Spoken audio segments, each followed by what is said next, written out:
নমস্কার, নিউজ 18 বাংলায় স্বাগত। সিংহাসনের মহাসংগ্রাম নিয়ে রয়েছি আমি অনিন্দিতা। আর শুরুতেই যে খবরের দিকে নজর রাখবো, উচ্ছেদ ঘিরে উত্তপ্ত বর্ধমান স্টেশন। উচ্ছেদ ঘিরে উত্তপ্ত বর্ধমান স্টেশন। গতকাল গভীর রাতে স্টেশনে উচ্ছেদ অভিযান, প্ল্যাটফর্মের অস্থায়ী দোকান উচ্ছেদ আরপিএফ এর। আর সেই অভিযান ঘিরেই রীতিমতো উত্তেজনা ছড়ায়। উচ্ছেদে বাধা দেন তারা, রেল লাইনে বসে বিক্ষোভ। অস্থায়ী দোকান উচ্ছেদ আরপিএফ এর।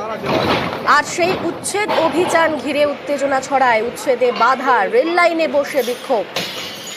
যে ছবি আপনারা দেখছেন, রীতিমতো উত্তেজনা। স্টেশন ভাঙচুর করা হচ্ছে। স্টেশনে উচ্ছেদ অভিযানের প্রতিবাদেই এই বিক্ষোভ তারা দেখাচ্ছেন। গতকাল রাতে স্টেশনে উচ্ছেদ অভিযান চালানো হয় এবং তারপরেই রীতিমতো উত্তেজনা ছড়িয়ে পড়ে।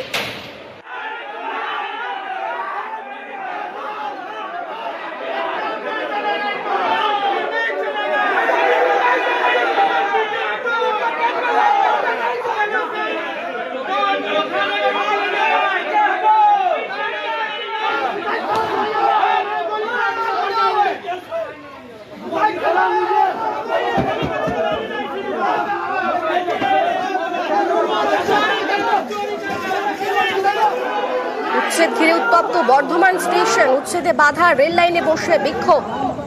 রীতিমতো উত্তেজনা। আমাদের সঙ্গে রয়েছেন প্রতিনিধি শরদেন্দু। শরদেন্দু, মূলত তারা কি দাবি করছেন আর এই মুহূর্তে কি পরিস্থিতি? দেখো, বেশ কিছু যে দোকান ছিল সেগুলো ইতিমধ্যেই উচ্ছেদ করে ফেলা হয়েছে এবং গতকাল সন্ধ্যে থেকেই সেই প্রস্তুতি শুরু হয় এবং সন্ধ্যে থেকেই আরপিএফ বিভিন্ন প্ল্যাটফর্মে মজুদ ছিল এবং যখনই রাত্রে প্ল্যাটফর্ম বলা যায় যে যাত্রী শূন্য হয়ে যায়, এরপরই অ্যাকশন শুরু করে আরপিএফ। তারা এই যে দোকানগুলি সেগুলিকে উচ্ছেদ করার কাজ শুরু করে এবং যেটা তাদের বক্তব্য যে দীর্ঘদিন ধরেই বর্ধমান স্টেশনের 2 নম্বর প্ল্যাটফর্ম সহ বিভিন্ন প্ল্যাটফর্মে রেলের অনুমোদনহীন বেশ কিছু দোকান রয়েছে। সেই দোকানগুলি উচ্ছেদের জন্য তাদেরকে আগেই নোটিশ দেওয়া হয়েছিল, তাদেরকে সেই সব দোকানপত্র সরিয়ে নিয়ে যাওয়ার জন্য তাদেরকে বলা হয়েছিল। কিন্তু অনেকেই, বেশিরভাগ ব্যবসায়ী তারা দোকান সরাননি। মূলত সেই সব দোকানগুলোকেই উচ্ছেদের জন্য অভিযান শুরু করে আরপিএফ এবং সেই অভিযান শুরু হতেই সেই সব দোকানের কর্মরত ব্যবসায়ীরা তারা বিক্ষোভ শুরু করে। তারা রেল লাইনে বসে পড়ে, ট্রেন আটকানোর চেষ্টা করে, যদিও আরপিএফ তাদেরকে তুলে দেয়। কোনো ট্রেন আটকানো তাদের পক্ষে সম্ভব হয়নি। এরপরে আরপিএফ কিন্তু বেশ কিছু দোকানকে সরিয়ে দিয়েছে এবং এই যে ব্যবসায়ীদের বক্তব্য যাদের 24 ঘন্টার নোটিশে তাদেরকে উচ্ছেদ করা হলো। শুধু তাই নয়, রেলের তরফ থেকে তাদের চাকরি পর্যন্ত প্রতিশ্রুতি দেওয়া হয়েছিল, কিন্তু সেসব কোন রকম প্রতিশ্রুতি মানেনি রেল কর্তৃপক্ষ। তারই প্রতিবাদে তাদের এই বিক্ষোভ। শরদেন্দু, এখন কি অবস্থা?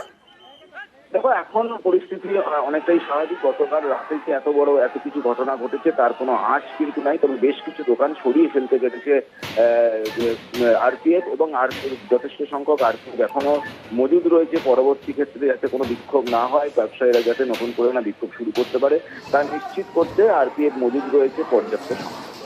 বেশ, ধন্যবাদ শরদেন্দু।